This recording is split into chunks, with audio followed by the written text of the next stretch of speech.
नमस्कार जोहार, स्वागत है आप सभी का आज की वीडियो में। अभी 2-3 दिन से जो घटनाक्रम घटित हो रहा है रिगार्डिंग जेपीएससी, सरकार निश्चित तौर पे थोड़ा बहुत दबाव में ज़रूर आएगी।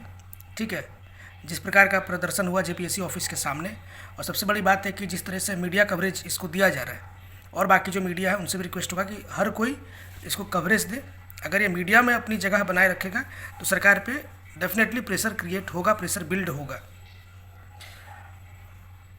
बजट सेशन आने वाला है। बजट सेशन में भी ये सवाल लगभग विपक्षी जितने विधायक हैं हर कोई इस सवाल को उठाएंगे।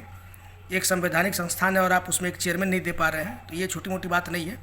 जाहिर तौर पर सवाल वहाँ पे उठाया जाएगा, और उम्मीद करिए कि बजट सेशन से पहले ये लोग चेयरमैन को नियुक्त कर दें, ताकि एक सवाल, एक अटैक जो सरकार के ऊपर होगा उससे ये बच सके।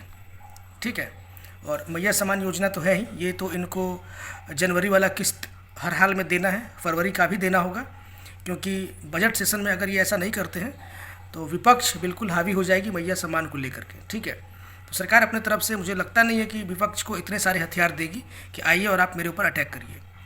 तो बिल्कुल सरकार चाहेगी कि बजट सेशन, उनका पहला बजट सेशन खराब ना हो, ऐसा लगे, एक मैसेज जाए जनता के बीच में कि ये लोग काम करने के इंटेंशन से इन्होंने फिर से सरकार बनाया है और ये काम करेंगे। तो उसके लिए इम्पॉर्टेंट है कि चेयरमैन नियुक्त करें, जो घोषणाएं की थी उसको अमली जामा पहनाया जाए, ये सब चीज़ें ज़रूरी है। और कहीं ना कहीं ऐसा फील हो रहा है, ठीक है, कि शायद बजट सेशन से पहले चेयरमैन नियुक्त हो जाए। ठीक है, कोई योग्य उम्मीदवार इनको मिल जाए।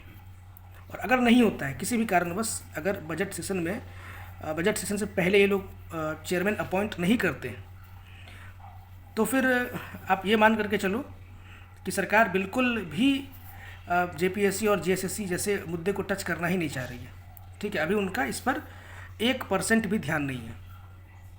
ये ध्यान देगी, समय आने पर ध्यान देगी, लेकिन अभी फ़िलहाल नहीं है। अगर बजट सेशन तक चेयरमैन अपॉइंट नहीं होता है तब उस केस में मैं ये बात कर रहा हूँ। ठीक है, और तब तक जो लोग दबाव बना रहे हैं, अच्छी बात है, दबाव बनाते रहिए, लेकिन मर्यादा में रहते हुए, क्योंकि मुख्यमंत्री जी इन सब चीज़ों को 100% वॉच करते हैं, वो देखते हैं कि कौन क्या कर रहा है। ठीक है, और अगर एक सभ्य तरीके से लोग प्रोटेस्ट करेंगे तो कोई दिक्कत नहीं है। अदरवाइज़ बदजुबानी अगर की जाएगी, कुछ उल्टा सीधा बोला जाएगा, तो फिर ये उसका बदला डेफिनेटली छात्रों से लेते हैं। और प्रीवियस जो 5 साल का सरकार रहा है उसमें बहुत सारे प्रोटेस्ट हुए थे। ठीक है, खास करके पंचायत सचिव वाला प्रत्यक्ष उदाहरण है।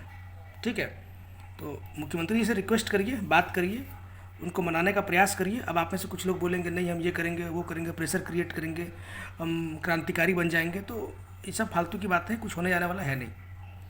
ठीक है, इस सरकार से आपको रिक्वेस्ट करके ही अपना काम करवाना है। आप ज़बरदस्ती हेमंत सोरेन जी से काम नहीं करवा सकते, और हेमंत सोरेन जी ने प्रूफ किया है। ठीक है, अब मैं भी उनका समर्थक तो नहीं था, मैं आलोचक रहा, वो आप सबको पता है, लेकिन अभी 5 साल जब उनको झारखंड की जनता ने मौका दिया है, तो भाई झारखंड की जनता ने जो डिसीजन लिया उसका सम्मान तो करना होगा। ठीक है, और वैसे भी अभी जितने भी विपक्षी दल हैं सो कॉल्ड इंडिया अलायंस के, इंडिया अलायंस नहीं होगा, क्योंकि इंडिया में जो ए है उस ए का मतलब अलायंस ही है। ठीक है, इसलिए इंडी अलायंस बोला जाता है। तो इंडी अलायंस जो है उसमें जितने भी बड़े बड़े चेहरे हैं, एक तो केजरीवाल पहले थे इंडी अलायंस में, अब हट गए, लेकिन वो भी धाराशाही हो गए।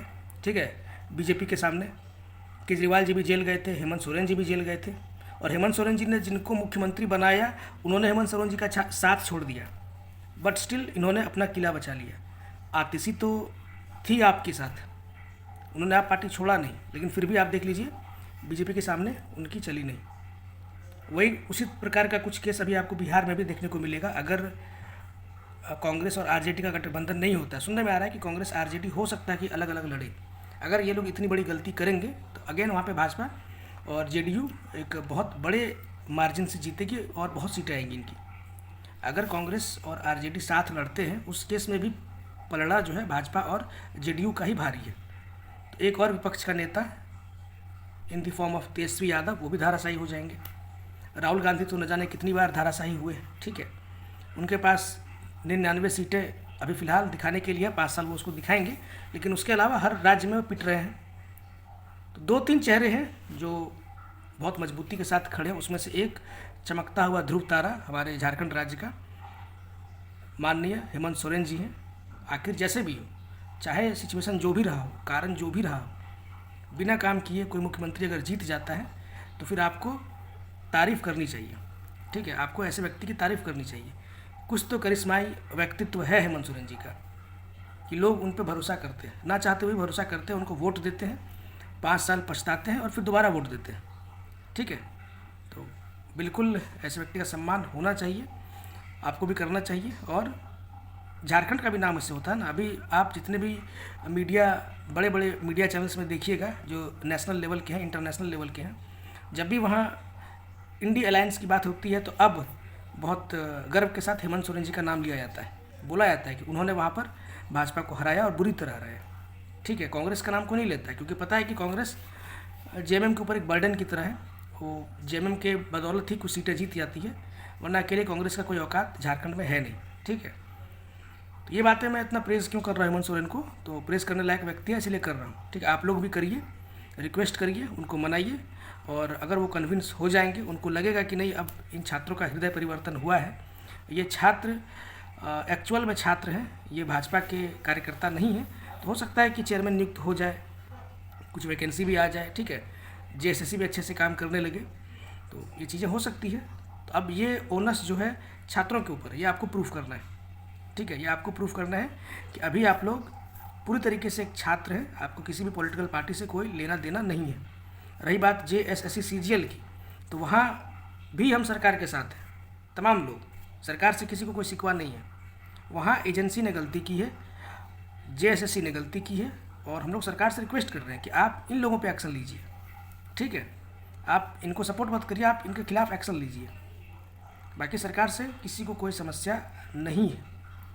बाकी जो लोग प्रोटेस्ट कर रहे हैं, आप लोग भी इस बात का ध्यान रखिए।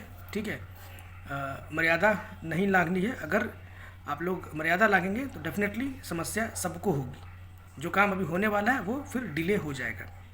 बाकी जो भी आपका कमेंट है, जो भी आप अपना फीडबैक देना चाहते हैं, कमेंट सेक्शन में आप लोग बिल्कुल दें। अब कुछ लोगों को मेरी बातें बुरी लग जाती है, ठीक है, और वो नेगेटिव कमेंट करते हैं, और कुतर्क कमेंट करे तो समझ में आता है, कुतर्क करते हैं, वीडियो क्यों बनाते हो, तो ये क्यों करते हो। मतलब जिन लोगों की बात घर में कोई नहीं सुनता है, उनको ऐसा लगता है कि वो मुझे कमेंट करेंगे और मैं उनकी बात सुनूंगा। तो इससे बड़ा मूर्खता क्या हो सकता है। और एक और बीमारी अभी झारखंड में छात्रों को हो रही है, और ये बीमारी बहुत तेज़ी से फैल रही है। कुछ लोग हैं, अभी तो कुछ लोग हैं मुट्ठी भर है, फिर ये धीरे धीरे स्प्रेड होगा। ठीक है, होता क्या है कि 2-4 एग्ज़ाम लोग निकाल लेते हैं, छोटा मोटा कोई सा भी एग्ज़ाम या बड़ा एग्ज़ाम ही निकाल लेते हैं, पीटी निकाल लिया या मेंस लिखने का मौका मिला। अब वो लोग ऐसा बिहेव करते हैं ना कि क्या बोले कि पूरा अहम ब्रह्मास्मि वाला पूरा फीलिंग, मैंने एग्ज़ाम 1-2 पास कर लिया, ये कर लिया, वो कर लिया, अब मैं ही सब कुछ हूँ, मैं ही ब्रह्म हूँ। ठीक है, तो ऐसी चीज़ों से बचा जाए। ठीक है, आपने मेंस लिखा है, आपने कुछ एग्ज़ाम्स पास किए हैं, ये बहुत बड़ी बात नहीं है, कहीं से भी बड़ी बात नहीं है। आपको फाइनल सक्सेस आप मिल भी जाता है, आप ज्वाइन भी कर लेते हैं, तो उससे होगा क्या कि एक परिवार सिक्योर हो जाएगा। आप अपनी फैमिली के लिए करेंगे, बच्चे के लिए करेंगे, अपने लिए करेंगे। आप समाज में कुछ भी परिवर्तन नहीं करने वाले हैं। ठीक है, जब आप समाज में कुछ भी परिवर्तन नहीं करने वाले हैं, क्योंकि औकात नहीं, ये लोग 60-70 हज़ार 80 हज़ार में क्या कर लेगा, 1 लाख भी सैलरी हो जाए उसमें क्या परिवर्तन कर लेगा, किसी तरह अपने परिवार का पेट पालेगा। तो ऐसे आप किसी भी चीज़ को ज्वाइन करेंगे, आप अपना कंट्रीब्यूशन करिए, बहुत अच्छी बात है, लेकिन समाज में इस तरह से आप बिहेव मत करिए कि आपने बहुत बड़ा तीर मार लिया है। ठीक है, बाकी लोगों को आप डिमीन मत करिए, आप बाकी लोगों को नीचा मत दिखाइए।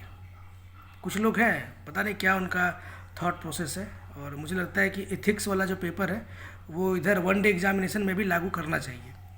यूपीएससी में है, लेकिन इधर बाकी जो 1 डे एग्जामिनेशन होता है उसमें भी एक मोरालिटी और एथिक्स वाला पेपर होना चाहिए।